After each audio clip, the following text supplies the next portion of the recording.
You are to be telling others what has happened to you. This is your assignment from him, from your Savior, from your Creator to you. This is your purpose and your assignment is to share with others what Christ has done for you. Now, we all give assignments either at work or at home, and I have 2 teen boys, and they have things that we have assigned them to do. Excuse me. One of them is to feed our dog Kobe. Things about dogs is they need to eat every single day. They want to eat every day. In fact, Kobe will tell us when he hasn't eaten, right? And so this is our dog Kobe. And sometimes I will ask our boys, hey, did you feed Kobe? And they will tell me all about how they intended to do it. Listen, they have memorized this assignment. They have meditated on the assignment. They even had the intention to do the assignment. But can I remind you that anything but action is disobedience? And so all of us as Christians, we can meditate, we can study on the assignment, but anything but action is disobedience. We must come back to what Jesus has said. Hey, go and tell, and not say, well, how much, or what did he mean by that? Let's get into the Greek, Pastor, before we... No, just go. The word for go in Greek is go. Just tell. You have to be a witness in one way or another. And so, a lot of people say, well, I don't want to tell my friends or coworkers because I don't want them to think I'm weird. What if they reject me? And the thing I always say is, they're not rejecting you, they're rejecting him. And so don't worry about it. In fact, Jesus said this in Matthew 10. Matthew 10:14, he says, if they will not receive you, nor hear your words, then depart out of their house or city and shake off the dust of your feet. We live in the AV. We know a little bit about dust on our feet.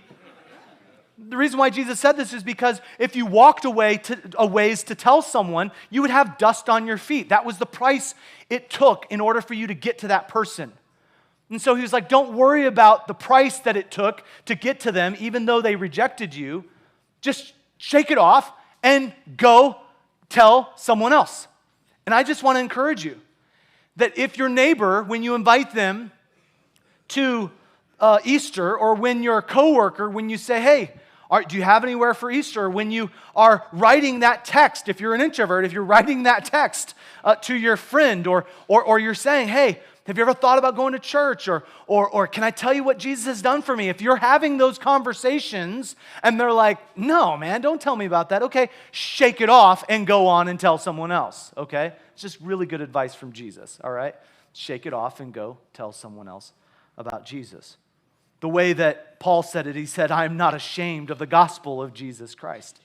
For it is the power of God. It's not your power that brings salvation. It is the power of God that brings salvation to everyone that believeth.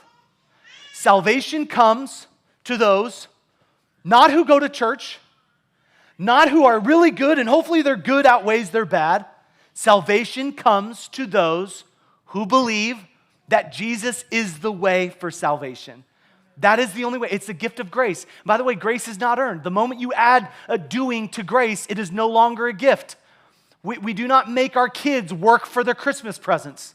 Well, maybe we do a little bit, but that's a bad example.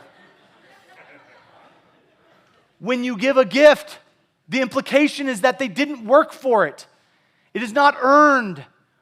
It is a gift of love. It is a gift of grace. That's how salvation is as well. And so when we offer that gift to others and they receive, it's the greatest moment. And I will tell you that if you've never led someone to Jesus, if you've never led someone to Christ, you never said, hey, listen, let me tell you about what God has done for me, and they've never received that, I'll tell you that's the greatest thing in the world. In fact, Spurgeon said, every soul that you bring to Jesus, you will seem to get a new heaven here on earth. There's just something about heaven touching earth when someone receives Jesus as their Savior. Jesus said, if I be lifted up, I will draw all men unto myself. The word draw means he will attract, he will pull them to that point. And I would just encourage you to have the courage to share the gospel with those around you and look for ways to talk about the resurrection. I will tell you the next 3 weeks, it's so important to just look for ways to talk about what Easter really means and the good news of Christianity. And I will tell you, if it means something to you, it'll be easy to talk about. Now, listen, I'm gonna put the spotlight on something I like to talk about. I like to talk about sports. You might not, but I like to talk about it. In fact, I will talk to anyone, anywhere about the Lakers. I like the Lakers in spite of LeBron, okay? In spite of LeBron. But I like the Lakers. And before I liked the Lakers, I moved out here 20 years ago, and that's when the Bulls were really bad. But before, when I grew up watching MJ. And by the way, no one will ever be able to tell me that LeBron is better than MJ. I mean, there's just no comparison, okay? It's probably my age or whatever. I don't care how many records. It's just like there are too many intangibles, okay?